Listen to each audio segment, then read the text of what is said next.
మీరన్నదే correct.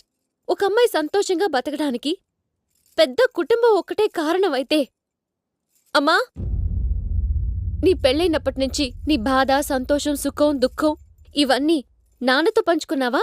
లేదా నాతోనో, బాబాయ్తోనో, పిన్నితోనో, అత్తతోనో పంచుకున్నావా? ఎంతసేపు మా అక్క సంతోషంగా లేదు, మా అక్క సంతోషంగా లేదు అంటుంటావు.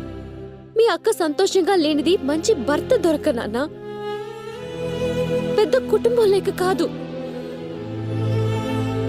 గుండెల్లో పెట్టి చూసుకునే భర్తుంటే గుళ్ళో దేవుణ్ణి కూడా మర్చిపోతారు నాన్న మా ఆడాళ్ళు. పాపం వాడు అడిగాడు నాన్న? నాతో పాటు నా ఫ్యామిలీ కూడా కావాలన్నాడు. తప్ప నాన్న అది? ఇక్కడ మిస్ అయింది నేను వాడే కాదు నాన్న, మనం.